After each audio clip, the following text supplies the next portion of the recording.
أعوذ بالله من الشيطان الرجيم. بسم الله الرحمن الرحيم. وأيوب إذ نادى ربه أني مسني الضر وأنت أرحم الراحمين فاستجبنا له فكشفنا ما به من ضر وآتيناه أهله ومثلهم معهم رحمة من عندنا وذكرى للعابدين وإسماعيل وإدريس وذا الكفل كل من الصابرين وأدخلناهم في رحمتنا إنهم من الصالحين وذا النون إذ ذهب مغاضبا فظن أن لن نقدر عليه فنادى في الظلمات أن لا إله إلا أنت سبحانك إني كنت من الظالمين فاستجبنا له ونجيناه من الغم وكذلك ننجي المؤمنين وزكريا إذ نادى ربه رب لا تذرني فردا وأنت خير الوارثين فاستجبنا له ووهبنا له يحيى وأصلحنا له زوجه إنهم كانوا يسارعون في الخيرات ويدعوننا رغبا ورهبا وكانوا لنا خاشعين والتي أحصنت فرجها فنفخنا فيها من روحنا وجعلناها وابنها آية للعالمين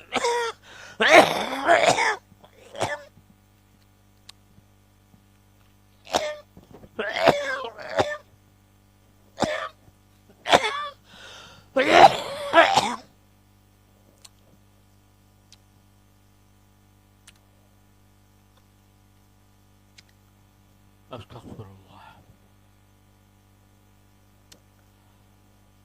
یہ سورہ انبیاء کی آیات ہیں. آیت نمبر 83 سے آیت نمبر 91 تک میں نے پڑھی ہیں.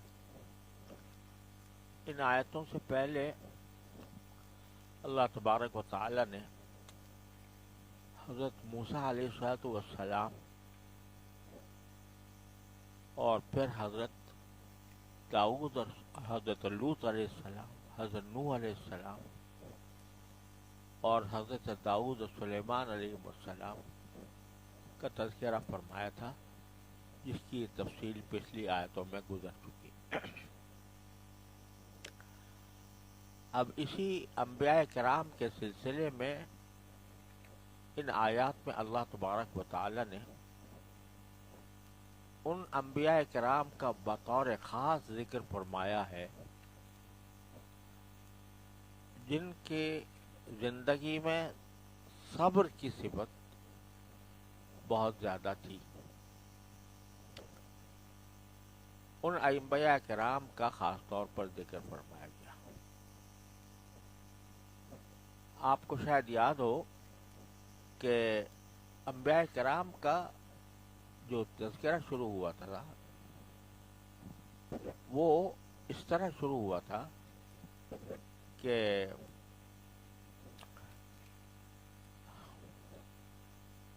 لقد آتینا موسیٰ وہارون الفرقان وضیاء وذکر للمتقین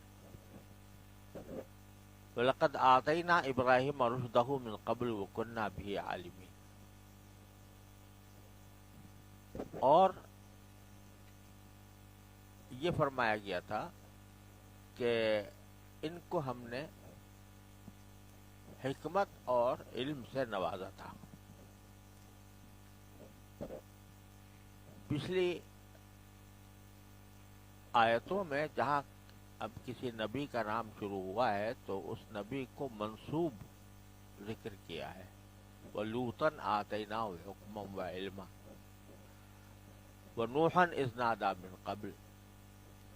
یہ سب باتیں جو آ رہی ہیں حکم یعنی حکمت اور علم کے ماتحت آ رہی ہیں کہ اللہ تعالیٰ نے ان تمام انبیاء کرام کو حکمت اور علم عطا فرمایا تھا.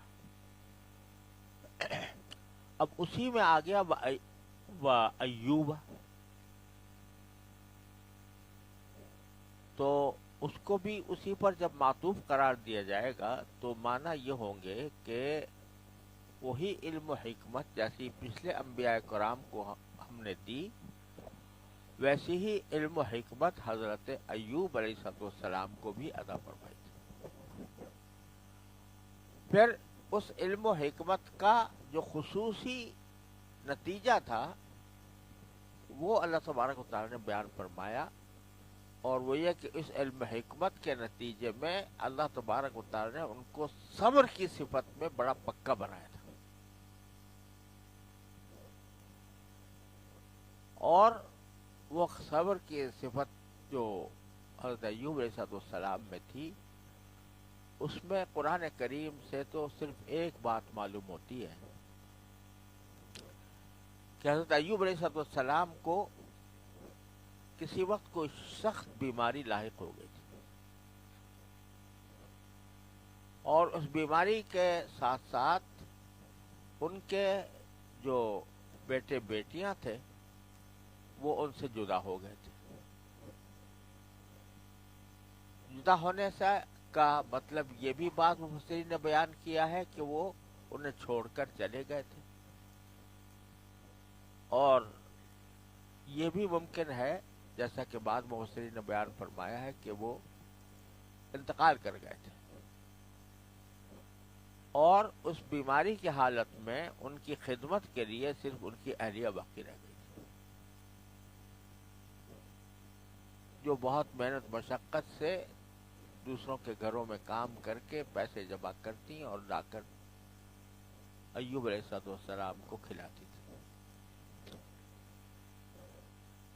بہرحال یہ جتنی بات میں نے اس وقت کہی ہے کہ کوئی بیماری شدید لاحق ہوئی تھی، دوسری بات یہ کہ ان کے جو بیٹے تھے بیٹے بیٹیاں وہ ان کو چھوڑ کر چلے گئے تھے یا انتقال کر گئے تھے، تیسرا ہے کہ ان کی اہلیہ جو ہے وہ ان کے ساتھ رہی، ان کی خدمت کرتی رہی۔ یہ تین باتیں تو قرآن کریم کے انداز سے ثابت ہے، لیکن بیماری کی نوعیت کیا تھی، وہ کیا بیماری تھی، اس کے بارے میں جو کچھ بھی روایات میں آیا ہے وہ زیادہ تر اسرائیلی روایات ہیں، کسی مستند حدیث سے اس کی تفصیل معلوم نہیں ہوتی۔ عام طور سے جو روایات ہیں اس میں یہ کہا گیا ہے کہ ان کو ایک جلد کی بیماری پیدا ہو گئی تھی، جس کی وجہ سے پورا جسم گل سڑ گیا تھا، بلکہ روایتوں میں تو یہاں تک آیا ہے کہ ان کے جسم کے گلنے سڑنے کی وجہ سے ان کے گھر والوں نے ان کو ایک کوڑے دان پر لا کر ڈال دیا تھا۔ لیکن یہ روایتیں ایک تو میں نے عرض کیا کہ مستند نہیں ہے، دوسرے یہ کہ یہ بات ممکن نہیں ہے کہ پیغمبر کو اللہ تبارک و تعالیٰ جو مقام عطا فرماتے ہیں تو اس پیغمبر کے ساتھ ایسا سلوک کبھی نہیں ہوتا کہ جو لوگوں کے لیے گھن کا باعث ہو۔ پیغمبر کو ہمیشہ بہت پاکیزہ بنا کر پیش کیا جاتا ہے، اس کے ساتھ اس قسم کی گھناؤنی چیزیں اگر ہو جائے کہ لوگ اس کی بدبو سن کے بھاگ رہے ہوں تو یہ نبی کسی نبی کے ساتھ ایسا نہیں ہوتا، لہذا یہ جو روایتیں ہیں ان کا کچھ بھروسہ نہیں کہ ان کو کوڑے دان پر لا کے ڈال دیا تھا۔ قرآن سے صرف اتنی بات معلوم ہے کہ شدید بیماری تھی، اور شدید بیماری کے اندر انہوں نے انتہائی صبر و ضبط کا مظاہرہ کیا۔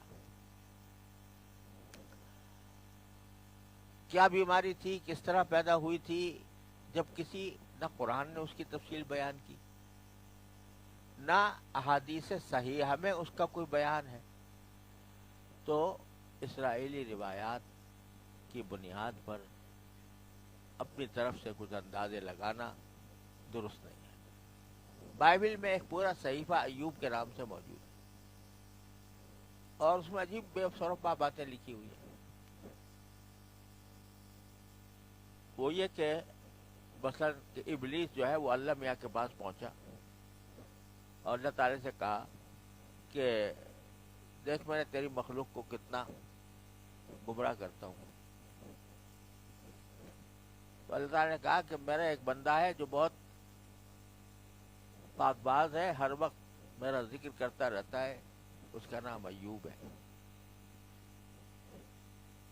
تو اس نے کہا کہ آپ مجھے ذرا سی مہلت دو کہ میں ذرا سا اس کو جا کے کچھ اس کے اوپر اپنا عمل کروں, تو دیکھنا وہ سب پھر آپ کی خدائی کا بھی انکار کر دے گا. اس نے کہا کیا چاہتا ہے تو؟ کہ میں چاہتا ہوں کہ اس کی جتنی بھیڑ بکریاں ہیں, جتنی دولت ہے, وہ سب تباہ کر دو. اللہ نے کہا کر دے تباہ, پھر بھی میرا جو ایک بندہ ہے وہ مجھ سے پھرے گا نہیں.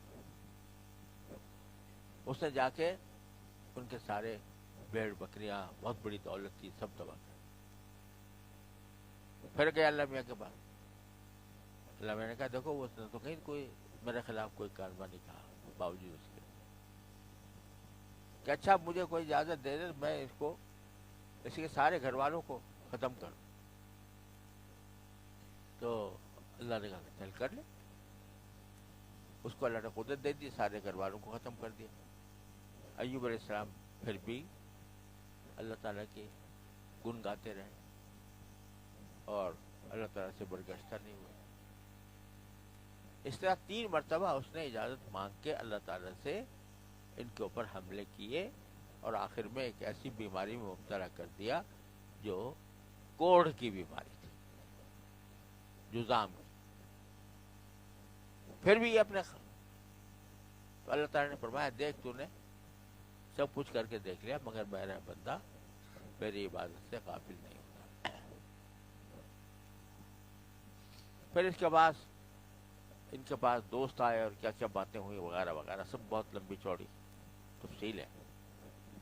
آخر کار اللہ تعالیٰ نے پھر ان کی دعا کی. اس میں یہ بھی منقول ہے جو ظاہر ہے کہ بالکل خلاف واقعہ ہوگا کہ بیچ میں ایوب علیہ السلام نے ایک طرح سے شکوے کا انداز اختیار کیا, یا اللہ جب مجھے یہ مصیبت آپ ڈالنی تھی تو مجھے پیدا ہی کیوں کیا. اس قسم کی باتیں بھی اس صحیفے کے اندر موجود ہیں.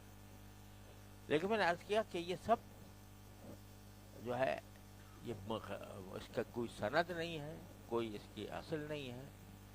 صرف اتنی بات معلوم, قرآن نے تو 2 باتیں بتائی ہیں کہ بھئی تکلیف ہوئی تھی ان کو, کتنی ہوئی تھی, کیسی ہوئی تھی, کیا تکلیف تھی, بیان نہیں کیا. تو کیا ضرورت ہے ہمیں اس کی تحقیق میں پڑھنے کی؟ جو چیز سبق لینے کی ہے وہ یہ کہ ایک تو اللہ نے ان کے صبر کی تعریف, انا وجدناہ صابرا نعم العبد انہ اواب, یہ ہے سبق لینے کی چیز کہ ہم نے اس کو صابر کرنے والا پایا, بہترین بندہ تھا اور وہ ہر وقت ہم سے رجوع کرنے والا تھا. تو ایک سبق لینے والی چیز تو اصل میں یہ ہے. اور یہاں بہت ہی پیارے انداز میں اللہ تبارک و تعالی نے ان کے رجوع الی اللہ کا ذکر کیا. وَأَيُّوبَ, اور حکمت و علم ہم نے ایوب کو بھی دیا تھا, یہ کہہ لو یا یہ کہ ایوب کو دیکھو جب انہوں نے پکارا اپنے پروردگار, اذ نادا ربہ, جب اپنے پروردگار کو پکارا, انی مسنی الضر, کہ مجھے ایک تکلیف لگ گئی ہے, وَأَنْتَ أَرْحَمُ الرَّاحِمِينَ, اور تو سارے رحم کرنے والوں سے بڑھ کر رحم کرنے والا ہے. یہ دعا ہے جو اللہ تعالیٰ نے حضرت ایوب علیہ السلام کی نقل فرمائی تعریف کے پیرائے میں کہ دیکھو میرے بندے کو کس طرح مجھے پکارا. اب ذرا آپ سوچیں, اس پکار میں کہیں یہ نہیں ہے کہ مجھے صحت دے دیجیے, میری تکلیف دور کر دیجیے, بلکہ کیا ہے, کیا پروردگار مجھے تکلیف لگ گئی ہے, مسنی الضر, میرا حال تو یہ ہے. یہ تکلیف لگ گئی ہے. وَأَنْتَ أَرْحَمُ الرَّاحِمِينَ، اور آپ سارے رحم کرنے والوں میں سب سے زیادہ رحم کرنے والے ہیں. مطلب یہ کہ پھر مجھے کچھ کہنے کی ضرورت ہی نہیں. جب آپ ارحم الراحمین ہیں، میں اپنا حال آپ کے سامنے بیان کرتا ہوں، تو بیان کرنے کے بعد اب آپ ارحم الراحمین ہیں، لہذا آپ ہی اپنے ارحم الراحمین ہونے کے ناطے میری اس تکلیف کو دور فرما دیجیے. یہ بیچ میں لفظ نہیں ہے کہ میری تکلیف دور کر دیں، اپنی حالت پیش کر دیں. یا اللہ میں اس حالت میں ہوں، اور تیرا مقام یہ ہے کہ تو ارحم الراحمین ہے. ارحم الراحمین جو فرمایا، اس کے معنی سارے رحم کرنے والوں میں سب سے زیادہ رحم کرنے والا. اس لیے کہ اللہ تبارک و تعالیٰ کے علاوہ بندوں میں کوئی شخص کسی دوسرے پر رحم کرے تو اپنے کسی مفاد کی خاطر کرتا ہے. باپ اپنے بیٹوں سے پر رحم کرتا ہے تو کیا مفاد؟ یہ مفاد ایک تو پیار آتا ہے اس کے اوپر، خود ہی اپنا دل چاہتا ہے کہ میں اس کے ساتھ محبت کروں، اس کے اوپر رحمت کا برتاؤ کروں. دوسرا یہ کہ وہ اس کو رحم کروں گا تو یہ بڑے ہو کر میرا سہارا بنے گا، یہ امید ہوتی ہے اس کی. باپ بیٹے پہ اس لیے رحم کرتا ہے. استاد شاگرد پر رحم کرتا ہے، جب یہ پڑھے گا، پڑھ لکھ کے قابل ہو جائے گا تو پھر میرا صدقہ جاریہ بنے گا، مجھے فائدہ پہنچائے گا، دین کی خدمت کرے گا یا اور کسی علم کی خدمت کرے گا. غرض جتنی دنیا میں جو کوئی کسی دوسرے پر رحم کرتا ہے تو اس میں اس شخص کا اپنا مفاد پیش نظر ہوتا ہے کسی نہ کسی طرح. واحد ذات جو رحم کرتی ہے اپنے کسی مفاد کے بغیر، وہ واحد ذات اللہ جل جلالہ کی. لہذا ارحم الراحمین، تمام رحم کرنے والوں میں سب سے بڑا رحم کرنے والا، جو رحم اس طرح کرتا ہے کہ نہ اس رحم کی وجہ سے اس کو اپنے کسی مفاد کا خیال ہے اور نہ اس کو اس سے کوئی فائدہ پہنچتا ہے اپنی ذات کو، تو وہ سب سے بڑا رحم کرنے والا ہے. تو یہ الفاظ استعمال فرمائے حضرت ایوب علیہ السلام نے، یا اللہ مجھے تکلیف لگ گئی ہے اور تو ارحم الراحمین ہے. اب اس میں ایک دعا وہ ہوتی ہے جو زبان سے کی جائے، یا اللہ میری تکلیف دور کر دیجیے. اور ایک دعا یہ ہے کہ اپنی حالت پیش کر دی اللہ تعالیٰ کے سامنے اور اللہ تعالیٰ کی رحمت کا حوالہ دے دیا. اب تو جانے تیرا کام جانے، میں نے اپنی حالت پیش کر دی. اس کو کہتے ہیں زبان بے زبانی. یہ ہے زبان بے زبانی، یعنی بعض اوقات انسان زبان سے کچھ نہیں کہہ رہا ہوتا، لیکن اس کی حالت، اس کا حلیہ، اسے سر سے لے کر پاؤں تک اس کا سراپا، اس کا انداز، وہ خود بول رہا ہوتا ہے کہ اللہ سے مجھے کیا چاہیے.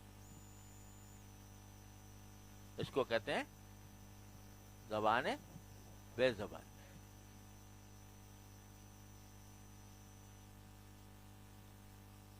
تو میری آپ نے نعت وہ مناجات سنی ہوگی، بہت مشہور ہو گئی تھی، الہی تیری چوکٹ پر بھکاری بن کے آیا ہوں. تو اس کا آخری شعر یہ ہے کہ زباں غرق ندامت دل کی ناقص ترجمانی پر. زباں غرق ندامت دل کی ناقص ترجمانی پر، یعنی زبان میں جو ہے وہ دل کی صحیح ترجمانی نہیں کر پا رہی، اس کی وجہ سے زبان شرمندہ ہے. زباں غرق ندامت دل کی ناقص ترجمانی پر، خدایا رحم میری اس زبان بے زبانی پر. زبان بے زبانی پر. اور ایک اور غزل میں نے کہا ہے، گرمی گفتار سے جب کچھ نہ حاصل ہو سکے، گرمی گفتار سے جب کچھ نہ حاصل ہو سکے، بے زبانی کی زباں بھی آزما کر دیکھیے. تو وہ کیا ہوتا ہے کہ اس وقت زبان سے دعا نہیں نکل رہی ہوتی، لیکن پورا سراپا دعا بنا ہوتا ہے. اس کی اپنی حالت خود اللہ کے سامنے پیش کر کے وہ سراپا دعا بنی ہوتی ہے. تو یہی ادا پسند آ گئی اللہ تبارک و تعالی. اذ نادا ربہ، جب انہوں نے اپنے رب کو پکارا، انی مسنی الضر، مجھے تکلیف چھو گئی ہے. لفظی معنی یہ چھو گئی ہے.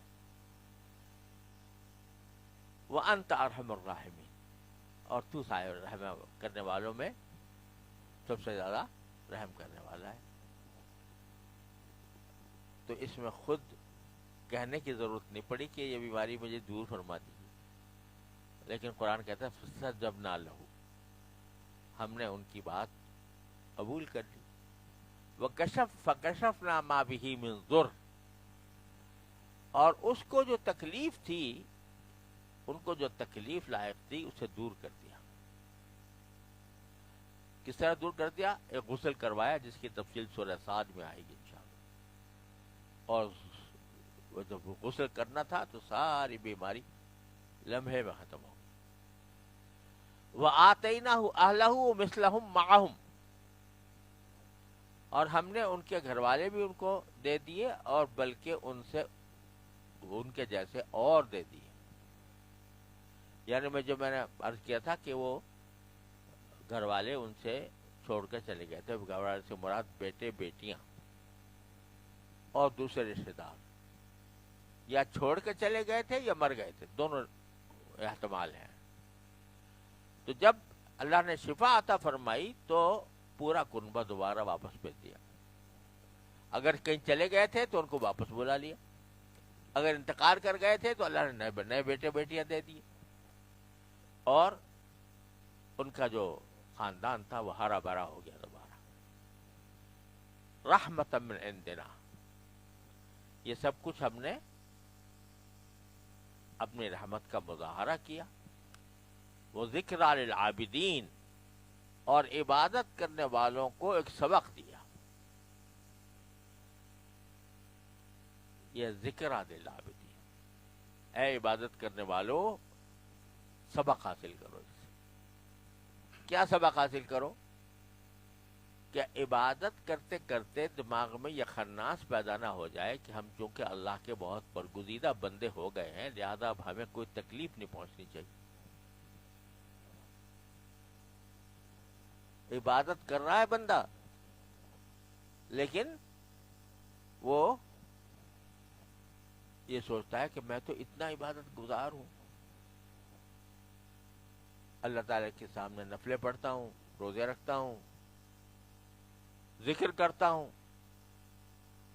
پھر بھی مجھے تکلیف پہنچ رہی. تو یہ دماغ میں یہ بات آنا جو ہے، اس کا مطلب یہ کہ تم نے حضرت ایوب کے واقعے سے کوئی سبق نہیں لیا.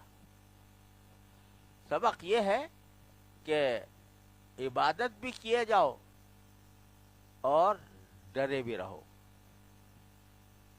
کرتے جاؤ اور ڈرتے جاؤ، کہ پتہ نہیں کس وقت کس آزمائش میں ہم مبتلا ہو جائیں. اور کتنی ہی عبادت کر لیں، باری تعالیٰ کے حق کا حق ادا ہو نہیں سکتا. تو اگر کوئی تکلیف آ گئی اس عبادت کے دوران تو اس پر ہمیں صبر بھی کرنا ہوگا، اور اللہ ہی سے مانگنا ہوگا، اور اللہ ہی پھر اس کو دور کرے گا. زبان پر شکوہ نہیں آنا چاہیے کہ میرے ساتھ کیا ہو گیا. یہ ہے کہہ رہے بذکر للعابدین، یہ سبق دیا ہے عبادت کرنے والوں کو. اس میں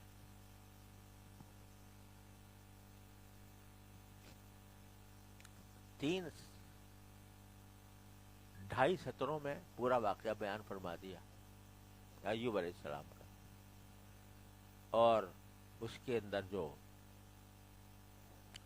لطیف انداز گفتگو ہے وہ بھی بیان فرما دیا، اور پھر کہہ دیا سبق لو اس سے، اے عبادت کرنے والو اس سے سبق لو، کہیں تمہارے میں یہ خیانات پیدا نہ ہو جائے کہ میں بہت عبادت کرتا ہوں لہذا میں اللہ کا خاص برگزیدہ بندہ بن گیا ہوں، اب میرے اوپر کوئی مصیبت نہیں آئے گی۔ آ جائے گی، آ سکتی ہے، لیکن اس وقت میں تمہیں شکوہ نہیں کرنا، البتہ اپنا حال اللہ کے سامنے پیش کر کے اسی سے مانگنا ہے، یہ سبق۔ آگے فرمایا بہ اسماعیل و ادریس بدل کفل کل من الصابرین، حضرت ایوب علیہ السلام کے صبر کا ذکر تھا تو ساتھ میں فرمایا کہ اسماعیل علیہ السلام کو دیکھو، اسماعیل علیہ السلام کا صبر آپ جانتے ہی ہو کہ حکم ہوا تھا کہ ان کو ذبح کر دو، تو ان کے کان پر جو بھی نہیں رہیں گی، اور کوئی اندیشہ کوئی خطرہ محسوس کیے بغیر صاف کہہ دیا تھا کہ اب بجان آپ جو کچھ حکم ہوا ہے وہ کر گزریے۔ چنانچہ حضرت ابراہیم نے ان کو لٹا بھی دیا، ذبح کرنے کے لیے تیار ہو گئے۔ اس سے بڑا صبر کیا ہوگا؟ ادریس، اور حضرت ادریس علیہ السلام کا بھی صبر۔ ادریس علیہ السلام کا ذکر پہلے سورہ مریم میں بھی آیا، وہاں میں نے عرض کیا تھا کہ ان کو زیادہ تر اللہ تبارک و تعالیٰ نے دنیا کے اندر مختلف صنعتیں سکھانے کے لیے بھیجا تھا۔ صنعتیں سیکھنے میں سکھانے میں جو مشقت اٹھانی پڑتی ہے وہ انہوں نے اٹھائی۔ جب کوئی آدمی کوئی چیز پہلی بار ایجاد کرتا ہے تو اس کو زیادہ مشقت اٹھانی پڑتی ہے، تو انہوں نے اللہ کی خاطر وہ مشقت اٹھائی، اس لیے ان کا بھی ذکر کیا۔ تیسرا نام لیا ذل کفل، ذل کفل۔ قرآن کریم میں ان کا صرف نام آیا ہے، ان کا کوئی واقعہ ذکر نہیں کیا گیا۔ جب واقعہ کوئی ذکر نہیں کیا گیا تو بس اتنا سمجھ لینا بھی کافی ہے کہ کوئی بزرگ تھے، بعض حضرات کہتے ہیں نبی تھے، بعض حضرات کہتے ہیں کہ ولی تھے، لیکن اللہ تبارک و تعالیٰ نے ان کو صابرین کی فہرست میں ذکر فرمایا۔ تفصیل کیا ہے ان کے صبر کی، یہ قرآن کریم نے بیان نہیں فرمائی، لیکن بعض صحابہ کرام سے کچھ روایتیں مروی ہیں، اور روایتیں سبق آموز ہیں، اگرچہ ان کی استنادی حیثیت زیادہ مضبوط نہیں ہے، لیکن جو سب سے زیادہ قریب تر روایت حافظ ابن جریر طبری اور حافظ ابن کثیر نے روایت نقل کی ہے، وہ یہ ہے کہ در حقیقت یہ ذوالکفل جو تھے یہ حضرت یسع علیہ السلام کے خلیفہ تھے۔ حضرت یسع علیہ السلام نے اپنی وفات سے پہلے یہ اعلان کیا کہ میں اپنا کوئی خلیفہ بنانا چاہتا ہوں، اور وہ خلیفہ ایسا ہونا چاہیے کہ سارے دن نماز پڑھے اور سارے دن روزہ رکھے اور ساری رات نماز پڑھے اور غصہ کرے نہیں۔ 3 شرطیں لگائیں۔ جو شخص یہ اوصاف رکھتا ہوگا کہ سارے دن روزے رکھے، ساری رات عبادت کرے اور غصہ نہ کرے، میں اس کو اپنا خلیفہ بنا دوں گا۔ ایک شخص کھڑا ہوا، اس نے کہا کہ جی میں کہا کہ تو ساری رات کھڑا رہے گا، سارے دن روزہ رکھے گا، غصہ نہیں کرے گا؟ اس نے کہا جی۔ کہا نہیں تو نہیں کرتا، تجھے نہیں میں بنا دوں۔ پھر دوسری بار اعلان کیا، پھر وہی کھڑا ہو گیا، تیسری بار اعلان کیا، پھر وہی کھڑا ہو گیا۔ تو انہوں نے عہد لیا کہ اچھا تم عہد کرو میرے سامنے، عہد یہ کرو کہ سارے دن روزہ رکھو گے، رات بھر عبادت کرو گے اور کبھی غصہ نہیں کرو گے. تو انہوں نے جو کہا ذمہ داری لیتے ہو اس بات کی؟ تو اس نے کہا جی میں ذمہ داری لیتا ہوں. تو اس لیے ان کا نام ذوالکفل ہو گیا، یعنی کفالت لے لی انہوں نے، ضمانت لے لی کہ میں ادھر کام یہ کروں گا. تو اب شیطان کو بڑا غصہ آیا، ایسا شخص بھی ہو جائے دنیا میں سارے دن روزہ رکھے اور ساری رات عبادت کرے اور غصہ آئے نہ کبھی. تو اچھا میں دیکھتا ہوں اس کو. تو یہ جو تھے ذوالکفل، یہ رات بھر تو عبادت کرتے تھے، زیادہ سوتے نہیں تھے. سونے کا جو وقت ان کو ملتا تھا وہ دوپہر کو قیلولے کا وقت ملتا تھا. دوپہر کو ظہر سے شاید عصر تک یا کسی وقت تک سوتے تھے. تو یہ شیطان جو ہے وہ ایک بہت ہی بوڑھے شخص کی صورت میں آیا اور دروازے پر دستک دی ان کے قیلولے کے وقت میں. باہر نکل کر دیکھا تو دیکھا وہ بوڑھا کھڑا ہے. پوچھا بھائی کیا بات ہے؟ کہ جی بہت ہی میں سخت بوڑھا ہوں، میرے سارے رشتہ داروں نے مجھے ظلم کر کے نکال دیا ہے، میں بہت قلاش ہوں، بہت پریشان ہوں، بہت مصیبت میں ہوں، تو میں آپ سے مدد لینے آیا ہوں.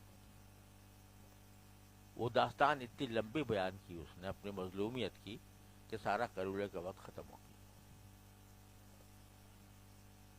تو انہوں نے آخر میں کہا اچھا بھائی اس وقت تم آئے تھے تو یہ تو میرا قیلولے کا وقت تھا، جب میں بیٹھوں گا نا وہاں دن میں لوگوں کے معاملات فیصلہ کرنے کے لیے اس وقت آ جانا. اس نے کہا اچھا جی. اب حضرت ذوالکفل جو تھے وہ اگلے دن وہاں اپنے مقدمات وغیرہ فیصل کرنے کے لیے اپنی جگہ پر پہنچے. یہ انتظار تھا کہ وہ بوڑھا آئے گا، تو دیکھا تو آیا ہی نہیں. سارا وقت گزر گیا ان کے کام کرنے کا اور وہ آیا ہی نہیں. یہ بیچارے دوپہر کو جا کے پھر قیلولے کے لیے لیٹے، پھر کھٹ اور اٹھ کے دیکھا تو وہی بوڑھا کہ وہی میں نے تم سے کہا تھا کہ وہاں پر جب میں بیٹھتا ہوں اس وقت آ جانا، تم اس وقت نہیں آئے. کہنے لگا جی وہ بڑا مسئلہ یہ ہو گیا کہ جس وقت انہوں نے دیکھا، انہوں نے سنا کہ آپ میری بات سنیں گے مجلس کے اندر اور میرا فیصلہ کریں گے، تو وہ سارے جو میرے دشمن تھے نا، میرے عزیز رشتے دار، وہ سب راضی ہو گئے مجھے سب کچھ دینے کے لیے. انہوں نے کہا ہم کچھ مطالبہ نہیں کرتے. راضی ہو گئے تو میں نے کہا آپ کے پاس آنا ہے کچھ فائدہ ہی نہیں، کیونکہ راضی ہو گئے دے دیں گے. جب دوپہر کا وقت آیا تو پھر مکر گئے،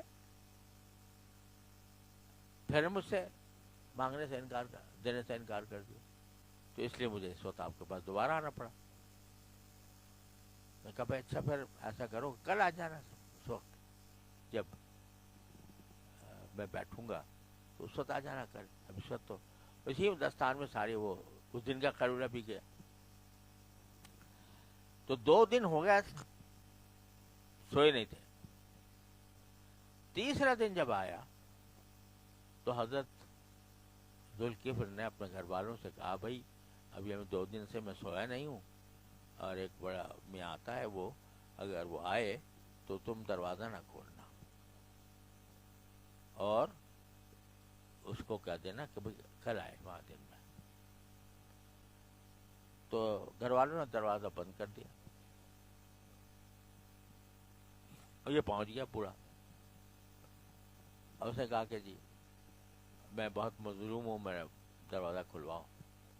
گھر والوں نے کہا بھائی انہوں نے کہا ہے کہ دروازہ ہم کھول نہیں سکتے، منع کیا انہوں نے، اور تمہیں جو کچھ کام کرنا ہے صبح کو جا کے جب وہ بیٹھتے ہیں اس وقت کرا لینا. تو یہ چونکہ شیطان تھا تو وہ اس کو دروازہ کھلوانے کی روشن دان میں سے گھس کے اندر پہنچ گیا.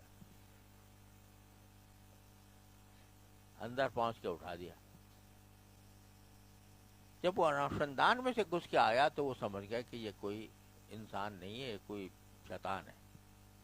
تو اس نے کہا دیکھو میں تمہیں اب تمہیں ظاہر کر دیا کہ میں شیطان ہو تو کیوں مجھے پریشان کر رہے.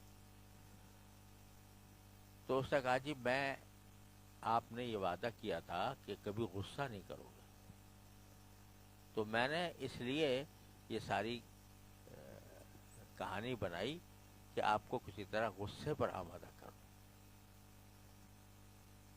مگر آپ ہیں کہ زمیں جنبت زماں جنبت جنبت گل محمد، تو وہ آپ اپنی جگہ سے آپ ٹھہرتے ہی نہیں. نہ آپ کو غصہ آیا، نہ آپ نے مجھے کوئی ڈانٹا، نہ آپ نے مجھے کوئی پریشان کیا.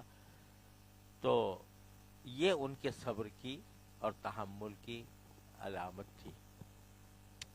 یہ روایت میں نے عرض کیا کہ حافظ ابن جریر نے بھی نقل کی ہے، حافظ ابن کثیر نے بھی نقل کی ہے، اور متعدد مفسرین نے نقل کی ہے، اگرچہ سند کے اعتبار سے اس کی کوئی خاص اہمیت نہیں ہے.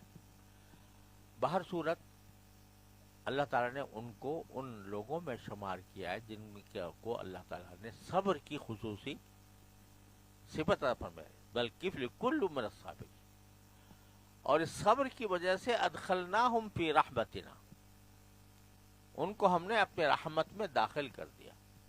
انہم من الصالحین، وہ یقیناً کا شمار نیک لوگوں میں سے ہے.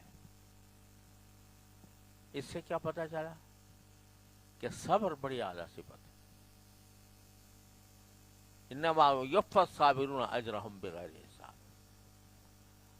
بندے سے اللہ تبارک و تعالیٰ کو صبر بہت زیادہ پسند ہے.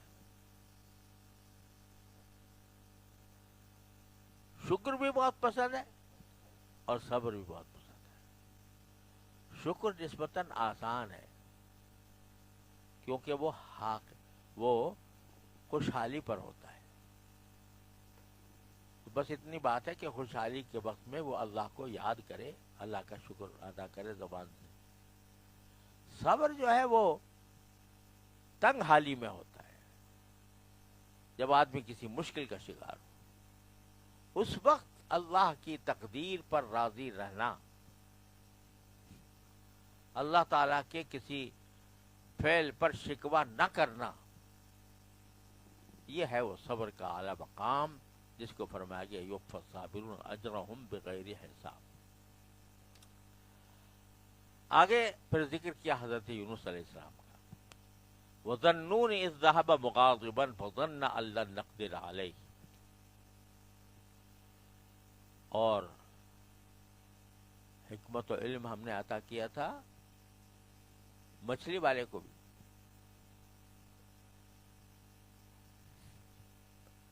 یا یاد کرو مچھلی والے کو بھی. نون مچھلی کو کہتے ہیں اور ذُنُّون کے معنی ہوئے مچھلی والا. تو یہ لقب ہے حضرت یونس علیہ السلام کا.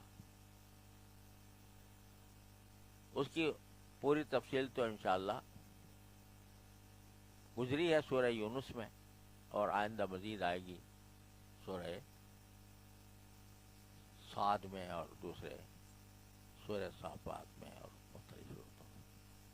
لیکن خلاصہ اس کا یہ ہے کہ جس قوم کی طرف یہ بھیجے گئے تھے تو وہ ایمان نہیں لائی تھی ان کی موجودگی میں، اور یہ ان کو عذاب کی دھمکی دے کر روانہ ہو گئے تھے کہ اب جب نہیں تم مان رہے تو عذاب آئے گا. جب یونس علیہ السلام مستی سے نکل گئے تو کیونکہ عام طور سے یہ ہوتا ہے کہ جب عذاب آنے والا ہوتا ہے تو انبیاء کو حکم ہوتا ہے کہ وہ بستی سے نکل جائیں. بستی سے نکل گئے. بعد میں جب بستی والوں نے دیکھا کہ باقی کچھ آثار عذاب کے نظر آ رہے ہیں تو سارے کے سارے جو ہے وہ باہر نکل کے توبہ طائب ہو گئے، گڑ گڑائے، اللہ تعالیٰ سے معافی مانگی. اللہ تعالیٰ نے عذاب ان سے ہٹا دیا. حضرت ایوب علیہ السلام یہ سمجھے کہ جو عذاب ان سے ہٹایا گیا ہے تو اب اگر میں وہاں دوبارہ جاتا ہوں تو یہ مجھے جھوٹا سمجھیں گے کہ جھوٹی دھمکی دی تھی عذاب کی، عذاب تو آیا نہیں. تو یہ ان کو ان سے خطرہ ہوا کہ یہ میری جان لے لیں گے، کیونکہ وہاں جھوٹ بولنے والے کی سزا موت ہوتی تھی. چنانچہ وہاں واپس جانے کے بجائے، بستی میں واپس جانے کے بجائے کسی اور طرف روانہ ہو گئے. راستے میں ایک کشتی تھی، اس کشتی میں سوار ہو گئے. کشتی جو ہے کسی جگہ پر جا کر بہت ہی طوفان میں پھنس گئی، اور معلوم ہوا کہ اس میں وزن زیادہ ہے، کسی کو گرانا پڑے گا. پہلے حضرت یونس علیہ السلام نے خود اپنی پیشکش کی کہ میں گر جاتا ہوں، مگر لوگ کشتی والے راضی نہ ہوئے. پھر آپس میں قرآن اندازی کی. قرآن اندازی میں 3 مرتبہ ہوئی، تینوں مرتبہ حضرت یونس علیہ السلام کا نام نکلا. پھر ان کو سمندر میں ڈالا گیا، اور وہاں سے اللہ کی طرف حکم سے ایک بڑی مچھلی آئی اور ان کو نگل گئی. تو کہتے ہیں وَظَنُّونَ، اور یاد کرو اس مچھلی والے کو. یہ دیکھو نا پیار والا جملہ، نام بھی لے لیتے ہیں نا اللہ میاں، یاد کرو یونس علیہ السلام کو. لیکن جب کسی سے پیار ہوتا ہے تو اس کو کسی اور صفت سے یاد کیا جاتا ہے. ابو ہریرہ کے مشہور ہو گئے رضی اللہ تعالیٰ عنہ، بلی والے. اب نام سب کسی کو بھی یاد نہیں رہا کہ نام کیا تھا. تو یہ پیار والا انداز ہوتا ہے. اور مچھلی والے کو یاد کرو، اذ ذهب مغاضبا، جب وہ خفا ہو کر چل کھڑے ہوئے تھے. خفا اپنی قوم سے کہ ایمان نہیں لا. فظن ان لن نقدر علیہ، اور وہ یہ سمجھے تھے کہ ہم ان کی کوئی پکڑ نہیں کریں گے. یعنی جب عذاب ٹل گیا تو واپس جانے کے بجائے کسی اور طرف جو روانہ ہو گئے، تو یہ سوچ کر روانہ ہو گئے کہ اب میرے وہاں جانے کی ضرورت نہیں ہے، وہ مجھے مار دیں گے جھوٹا کہہ کر. تو اب اگر میں کسی اور طرف چلا جاؤں تو یہ کوئی حکم خداوندی کی خلاف ورزی نہیں ہے، لہذا اللہ میری اس پر کوئی پکڑ نہیں کرے گا. وَظَنَّ أَن لَّن نَّقْدِرَ عَلَيْهِ، یہاں یہ سمجھ لیں اہل علم کہ قدر یقدر قدرتن کے معنی ہوتے ہیں کسی چیز پر قادر ہونا. اگر اس سے نکالا جائے تو یہ وہ ایسے معنی بنتے ہیں جو کسی پیغمبر تو کیا کسی مسلمان کی زبان سے بھی نہیں ادا ہو سکتے، کہ وہ یہ سمجھے کہ ہم ان پر قدرت نہیں رکھیں گے. یہ ظاہر ہے کہ پیغمبر تو کیا کسی مسلمان بھی کوئی نہیں کہہ سکتا اللہ تعالیٰ کے بارے میں. لہٰذا دوسرے معنی ہوتے ہیں قدر یقدر قدرن، اور جب اس کے صلے میں علا آتا ہے تو اس کے معنی ہوتا ہے کسی کے اوپر تنگی پر کر دینا. وہی معنی یہاں پر بات ہے ان نقدر علیہ. گمان ان کو یہ سمجھے کہ ہم ان کے اوپر کوئی تنگی نہیں کریں گے، یعنی کوئی پکڑ نہیں کریں گے. لیکن پکڑ لی ہم نے، پکڑ کر لی. یہ بیچ میں جملہ حذف کر دیا کہ وہ یہ سمجھے تھے کہ میری ہم کوئی پکڑ نہیں کریں گے، ہم نے کر لی پکڑ. کیا پکڑ کر لی کہ دریا میں گرے، مچھلی آ گئی، مچھلی اس کو اپنے پیٹ میں نگل گئی. اور مچھلی کو یہ حکم ہوا تھا کہ ان کے گوشت اور ہڈی کو کوئی نقصان نہ پہنچے.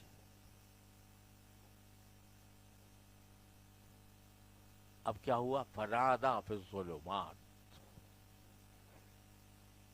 تو یونس علیہ السلام نے پکارا ان اندھیریوں میں. اندھیریاں، ایک اندھیری رات کی، ایک اندھیری سمندر کی، ایک اندھیری مچھلی کے پیٹ کی. ظلمت بارائے ظلمت، ان ظلمتوں میں پکارا. کیا پکارا؟ اللہ الہ الا انت سبحانک انی کنت من الظالمین. آپ کے سوا کوئی معبود نہیں، اور تو ہر عیب سے پاک ہے، بے شک میں قصوروار ہوں.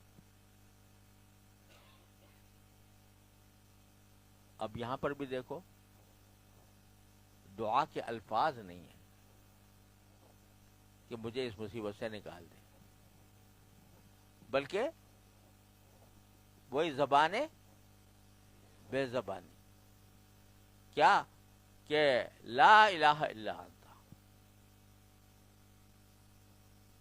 اس تاریکی کے سمندر میں غرق ہو کر بھی میں یہ اعلان کرتا ہوں کہ آپ کے سوا کوئی معبود نہیں، سبحانک،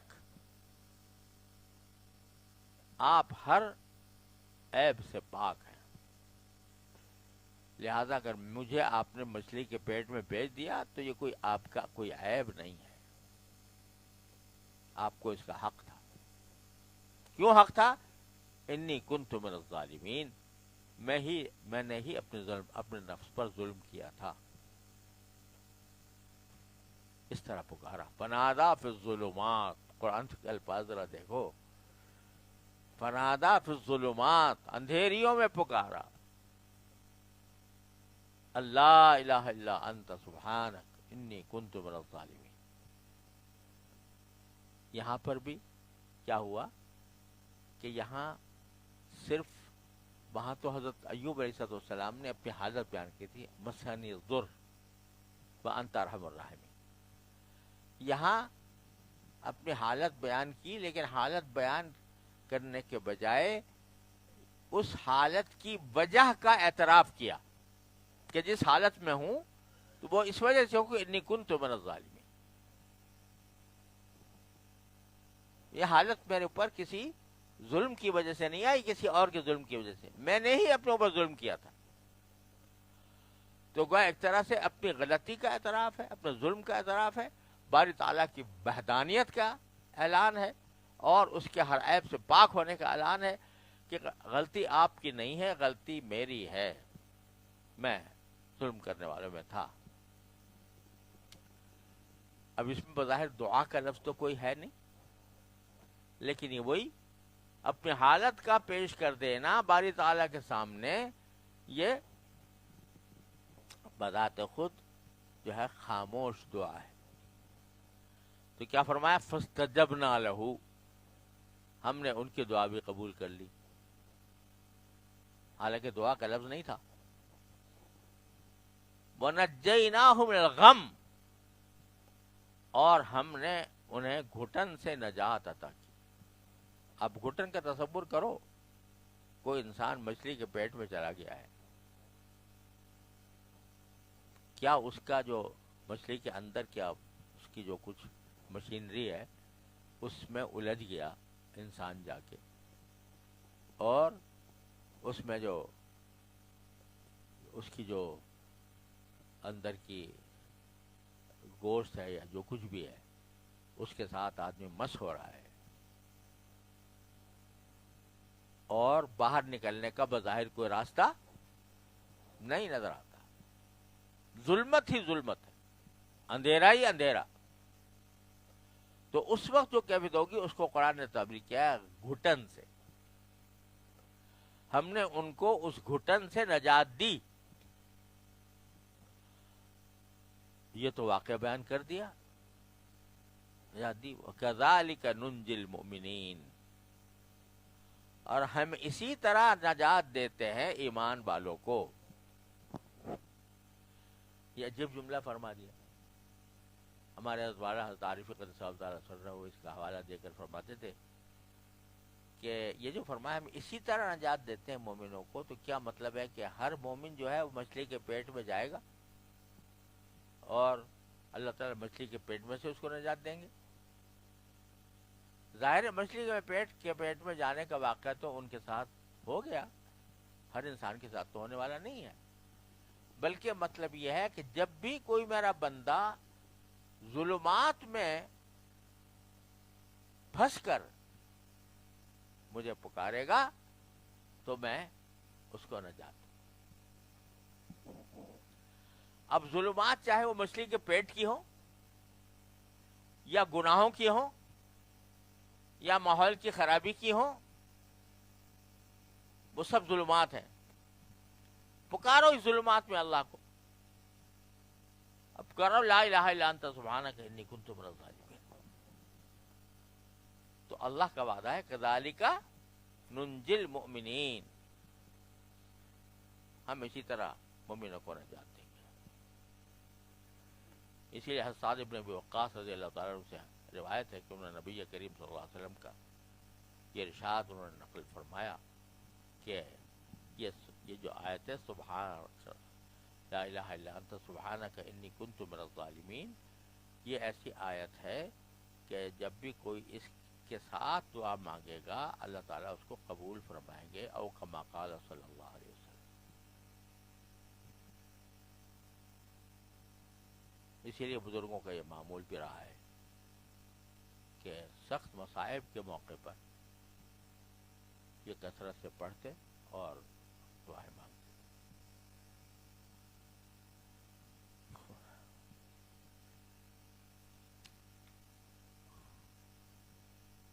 وَزَكَرِيَّا إِذْ نَادَىٰ رَبَّهُ،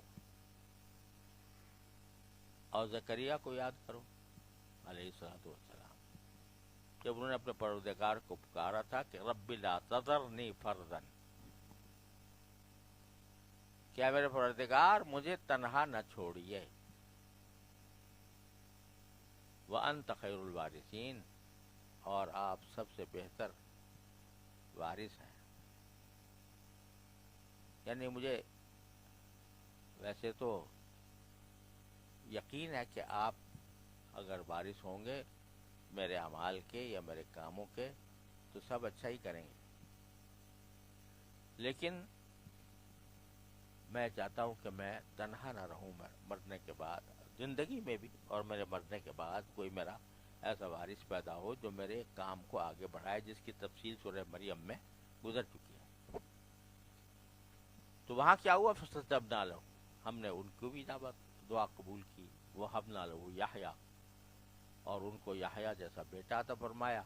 واصلحنا لہ زوجہ، اور ان کی بیوی کو ہم نے تندرست کر دیا کہ وہ بانجھ تھیں اور یہ خود بوڑھے تھے، مگر اللہ تعالیٰ نے ان کو تندرست کر دیا اور ان سے بچہ پیدا ہو گیا. اب جو ان سب انبیاء کرام کا جو ذکر ہوا، ان سب کی ایک مشترک صفت بیان فرمائے، انہم کانوا یسارعون فی الخیرات. یہ سب حضرات ایسے تھے کہ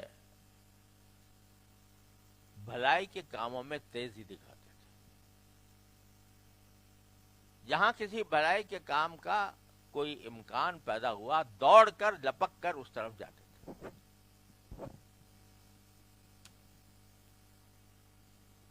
ایک تو ہے انسان کے فرائض و واجبات، وہ تو انسان کے ذمہ ضروری ہے، اس کے بغیر تو نجات ہو نہیں سکتی، نجات کامل. اور ایک یہ ہے کہ فرائض و واجبات کے علاوہ انسان اس دھیان میں رہے کہ کہاں کوئی نیکی کرنے کا موقع مل رہا ہے تو کر لوں. یسارعون فی الخیرات، تو نیکی میں آگے بڑھ لپک کر آگے بڑھ کر نیکی کی فکر کرتے ہیں. یہ بس اللہ تعالیٰ کو بہت محبوب ہے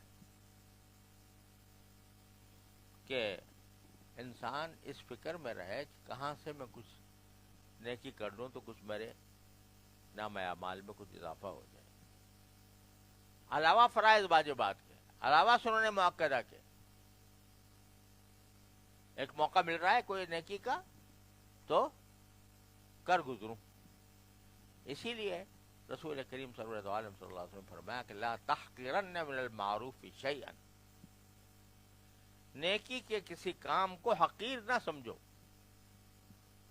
یہ نہ سمجھو کر لیا تو کیا، کون سا 3 بار لیا، کچھ پتہ نہیں کون سا کام کس وقت اللہ تعالیٰ کے ہاں قبول ہو جائے اور تمہارے لیے بیڑا پار کرنے کا سبب بن جائے. یسارعون فی الخیرات، یہ ہمیں سنایا جا رہا ہے کہ تم بھی ایسے بنو، جب کسی نیکی کا موقع آئے آگے بڑھ چڑھ کر حصہ لو اس میں.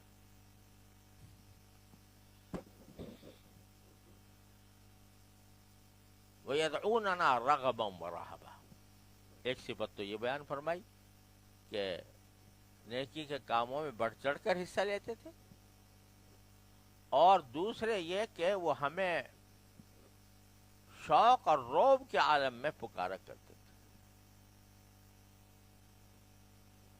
ہمارا ذکر کرتے تھے، ہمیں پکارتے تھے، اور پکارنے کے وقت میں دو کیفیتیں ان کے اوپر بیک وقت طاری رہتی تھیں. ایک اشتیاق کہ میں اپنے محبوب کا نام لے رہا ہوں، اور اس محبوب سے ملنے کی تمنا، اس کی آرزو. جب ذکر کر رہا ہے بندہ اللہ تعالی کا تو ساتھ میں اس کی محبت سے دل سرشار ہے، اور اس کو اس سے جا ملنے کا شوق بھی ہے. یہ شوق بذات خود نعمت ہے. حضور اقدس صلی اللہ علیہ وسلم نے مانگا والشوق الی لقائک، یا اللہ میں آپ سے اس بات کا شوق مانگتا ہوں کہ مجھے شوق ہو آپ سے جا کر ملنے کا. تو رغبن کے کیا معنی ہوئے؟ رغبن کے معنی یہ کہ اس شوق کا اظہار کہ ہمیں اللہ تعالی سے جا کر ملنا ہے. اور حدیث میں رسول کریم صلی اللہ علیہ وسلم فرمایا من احب لقاء اللہ احب اللہ لقاءہ، او کما قال صلی اللہ علیہ وسلم. جب کوئی بندہ اللہ سے ملنے کو پسند کرتا ہے، اللہ اس سے ملنے کو پسند کرتا ہے. تو عبادت کرتے ہیں اور اللہ کو پکارتے ہیں، پہلی حالت ان کی یہ ہوتی ہے کہ رغبن، اللہ تعالیٰ کی طرف رغبت ہوتی ہے، شوق ہوتا ہے، امید ہوتی ہے کہ وہ مجھے بخش دے گا. ورہبن، لیکن اس امید اور شوق کے ساتھ ایک کھٹکا بھی لگا ہوا ہوتا ہے. رہب، خوف، کھٹکا کہ پتہ نہیں میں ان کے کرم کو دیکھوں تو شوق ہی شوق ہے، رغبت ہی رغبت ہے، لیکن ان کے جلال کو دیکھوں اور ان کے جلال کے ساتھ اپنی کوتاہیوں کو دیکھوں تو پھر خوف بھی ہے کہ پتہ نہیں میری کون سی غلطی جو ہے وہ باری تعالیٰ کے غضب کو دعوت دے دی. اسی کا نام ہے الایمان بین الخوف والرجاء. ایمان خوف اور امید کے درمیان ہے. آدمی کو ہر وقت یہ فکر ہونی چاہیے. ایک صحابی تھے، مرض موت کے اندر حضور اقدس صلی اللہ علیہ وسلم کی عیادت کے لیے تشریف لے گئے. تو آپ نے ان سے پوچھا کیف تجدک، تم اپنے آپ کو کیسا پا رہے ہو، کیا حال ہے؟ تو انہوں نے جواب میں فرمایا انی اخاف ذنوبی وارجو رحمت ربی، اپنے گناہوں کا مجھے خوف ہے اور اپنے پروردگار کے رحمت کی امید ہے. تو آپ نے فرمایا لا یجتمعان فی قلب مومن فی مثل هذا الموقف الا وقاه اللہ مما یخاف وآتاہ ما یرجو، او کما قال صلی اللہ علیہ وسلم. اس جیسے موقع پر جب کہ انسان موت کے قریب جا رہا ہو، اس وقت میں جس بندے کے اندر یہ دو چیزیں پیدا ہو جائیں کہ اپنے گناہوں کا خوف بھی ہو اور اللہ کی رحمت سے امید بھی ہو، تو جس چیز کی اس نے امید لگائی ہے اللہ وہ عطا فرما دیتا ہے، جس کا خوف اس کے دل میں اس سے اس کو بچا لیتا ہے. یدعوننا رغبا ورہبا وکانوا لنا خاشعین، اور وہ ہمارے آگے جھکے ہوئے تھے، دل سے جھکے ہوئے تھے. کیسے جھکے ہوئے تھے کہ اپنے آپ کو جھکا رکھا تھا اللہ تعالیٰ کے سامنے، تو نہ اپنی بڑائی کا خیال آتا ہے، نہ اپنے کسی نہ منصب کا خیال آتا ہے، نہ اپنے کسی عہدے کا خیال آتا ہے، نہ اپنے علم کا خیال آتا ہے، میں تو بندہ ہوں اپنے مالک کا، لہذا اس کے آگے جھکا ہوا ہوں. وَكَانُوا لَنَا خَاشِعِينَ. وَالَّتِي أَحْصَنَتْ فَرْجَهَا، اور اس عورت کا بھی ذکر سن لو کہ جس نے اپنی شرمگاہ کو محفوظ رکھا تھا، کہ نہ نکاح ہوا، نہ کسی، اللہ بچائے، کسی غیر مرد کے ساتھ کوئی ملاپ ہوا. فَنَفَخْنَا فِيهَا مِن رُوحِنَا، پھر ہم نے اس کے اندر اپنی روح پھونکی. وَجَعَلْنَاهَا وَابْنَهَا آیَةً لِلْعَالَمِينَ، اور پھر عورت کو اور اس کے بیٹے کو دنیا جہان کے لوگوں کے لیے ایک نشانی بنا دی. ان کی طرف اس طرح اشارہ کر کے کافی. حضرت مریم کا ذکر بھی خاص طور پر ان انبیاء کرام کی فہرست میں فرمایا جو صبر کی خصوصیت رکھتے ہیں. آپ حضرت مریم علیہ السلام کے صبر کا اندازہ کیجئے. ایک پاک باز عورت جس کی سارے معاشرے میں عزت کی جاتی ہے، اور اس کے ہاں ایک بچہ پیدا ہو جاتا ہے. کس منہ سے وہ جائے قوم کے ساتھ اس بچے کو لے کر؟ آپ اس تصور کریں اس وقت کا جو حمل میں گزارا، جو وضع حمل میں جو تکلیف ہوئی، اور پھر یہ کہ ساری دنیا کیا کہے گی. اس پر کتنا صبر کیا انہوں نے. لہذا صبر کرنے والوں کی فہرست میں اللہ تعالیٰ نے آخر میں ان کا ذکر کر دیا. وصلی اللہ تعالی علی خیر خلقہ سیدنا محمد.